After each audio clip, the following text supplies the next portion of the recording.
on. What is going on, everyone? Welcome back to All Takes No Breaks. Technically, this is the first podcast. The other one got messed up and everything, but this is pretty much part two. And today we're gonna be going over the post-divisional round, and we got to see how we did with our predictions. I think Peyton, you went 3 for 4. I went 3 for 4, yeah. I also went 3 for 4, but we had different games that we messed up. Anyways. So today we're going to be talking about all the games that happened, and make sure to like the video and subscribe if you are new, because we'll be posting football content and hopefully going into NFL and even real life stuff as the podcast continues. Without further ado, let's get it started.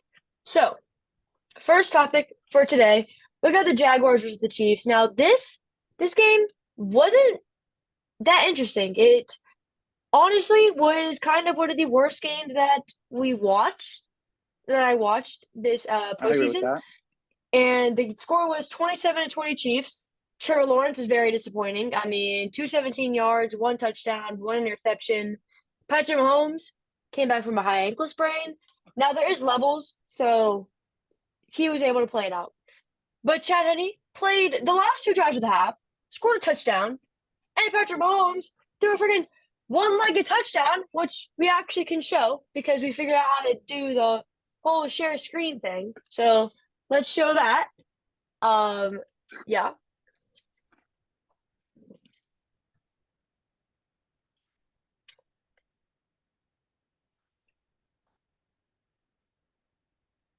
I mean, like, how is it even fair? How is that even fair? How is that even fair? Dude is hurt. And dude throws something It's like not that. fair. It's not fair. It's literally not. And I don't even get it. Don't get it. Don't get it at all. Anyways, so Nope. we're going. So, Peyton, what were your opinions on that game?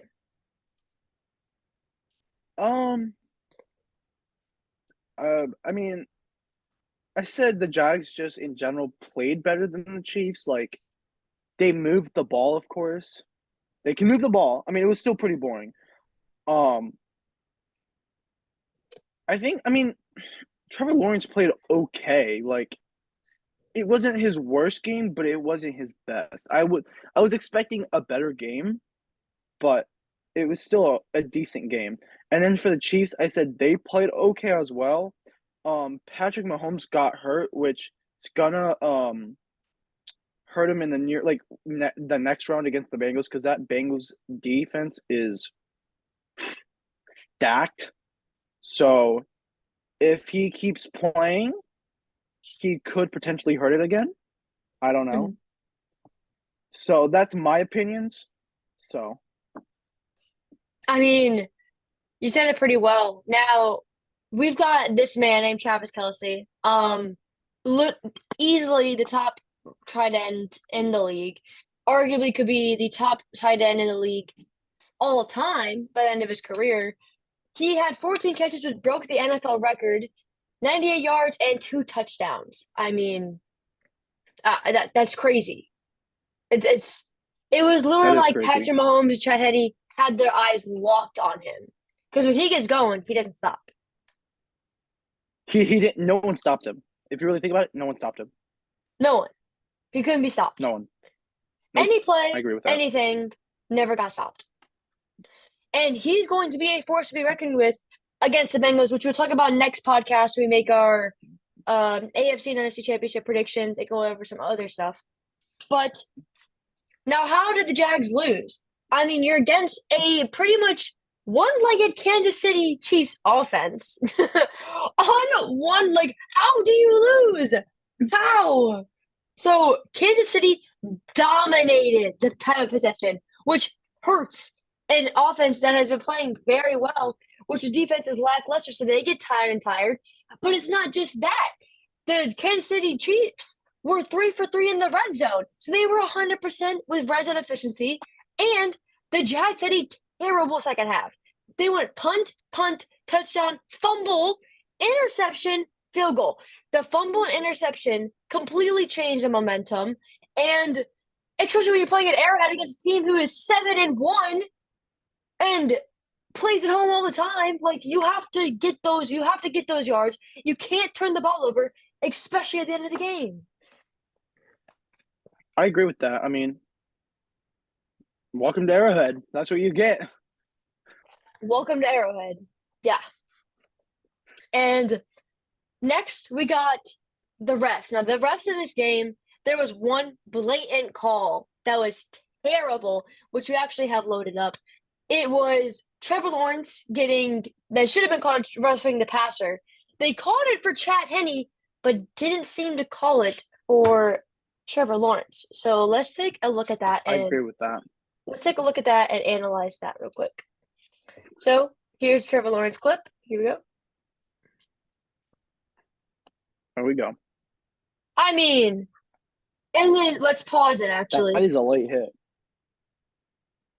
He's staring him down. Let's pause where he gets hit. Right as he gets hit? That. So, like, that as ball we is can out see, of his hand. Like, it's been. ball's out. You got to stop. You got to try to stop your momentum. He doesn't. Slams into his head. Pushes him completely down. If you really think about it, it could also be a helmet to helmet, too. Exactly. Falls down and stares him down. Right here, he stares him down. But I think it actually shows, okay, right here. Let's look at this. This is on Chad Henne earlier in that game. They're going to show the replay real quick. Release the ball. Boom. It's pretty much the same play. Yeah. We go back. Ball released.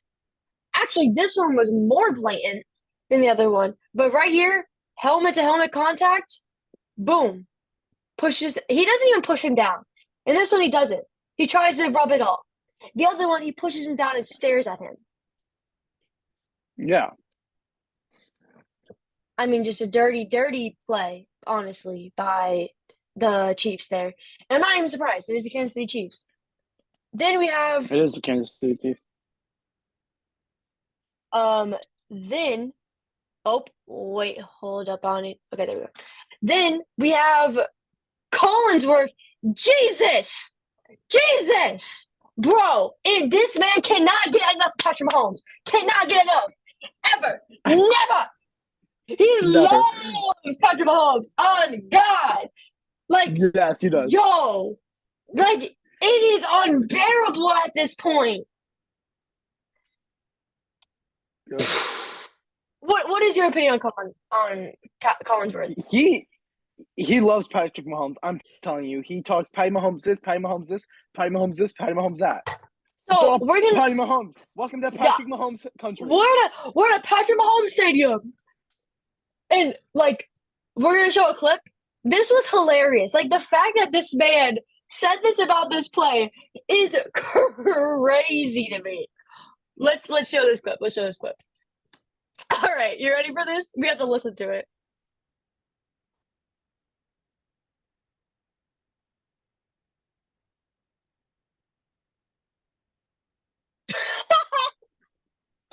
Let's go back. Let's go back to it.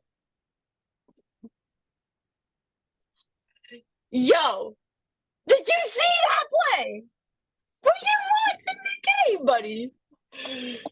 So, for any quarterbacks out there, you go out there, you throw that ball, you're Patrick Mahomes. You're making an amazing play. There we go. There's my advice. Yep. That's my advice there. I agree with that statement.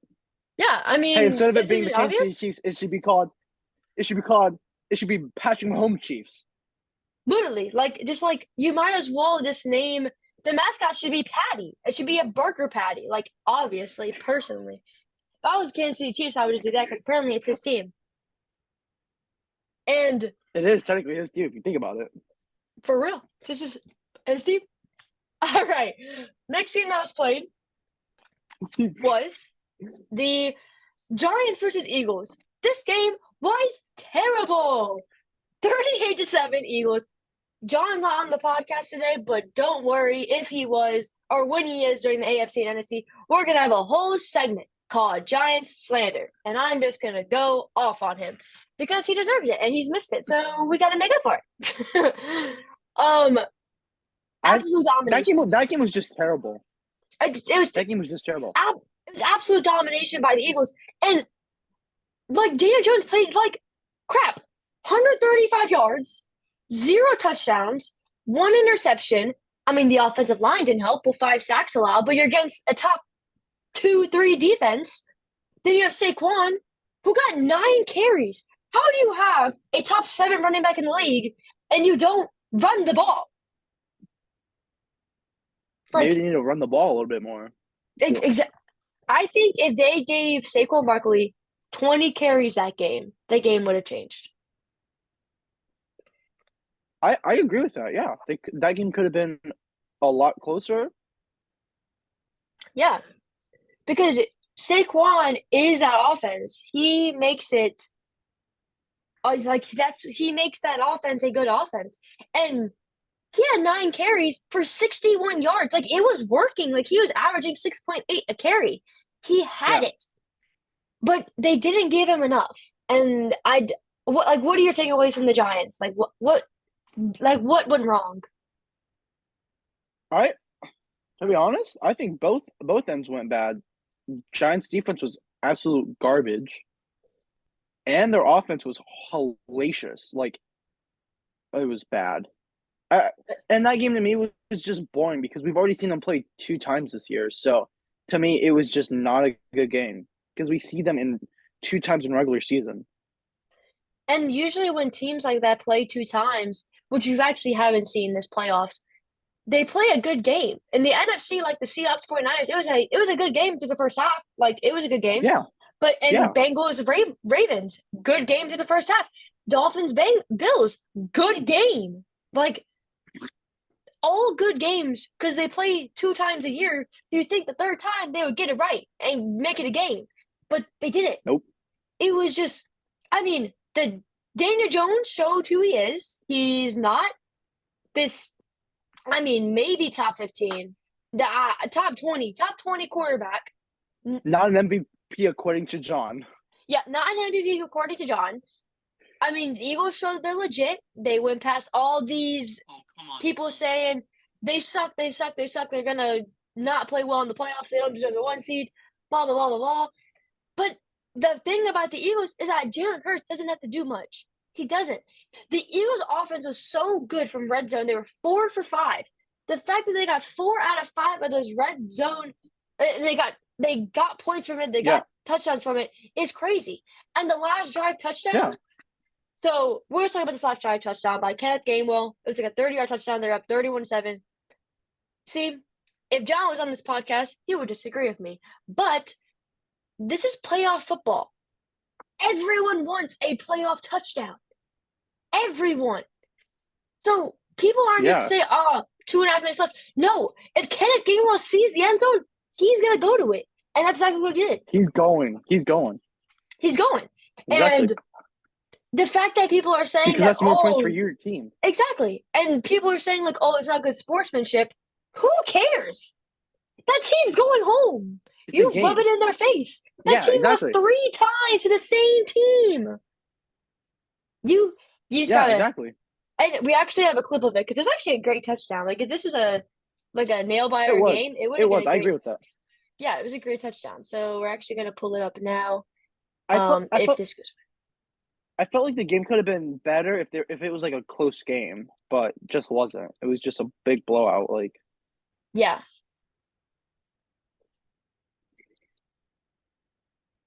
Look at him go. I mean, and it was on 39 too. Yeah, 39. He completely. I mean, look at this. You have all these people. That whole side was open. The whole side. No one's here. You look. The closest person to him was 37. You see, 37. He gets blocked. Gray block. And then you have 20 who tries to come up and 2 other Giants. But it's too late. This one takes a really bad angle. I think that's Jalen Smith. Takes a very bad angle. Number 20 has to try to dig, misses it, and number 3 could have been a holding penalty probably, but gets past and touchdown. Like that could have been called a holding, but it wasn't.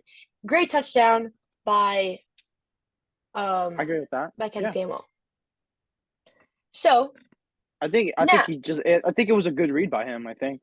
oh yeah, I definitely agree with that. 100%. So we're actually gonna pause the podcast here. Go check out part two. It's gonna be the Bengals and Bills and the Dallas and 49ers game. So go check that out right now.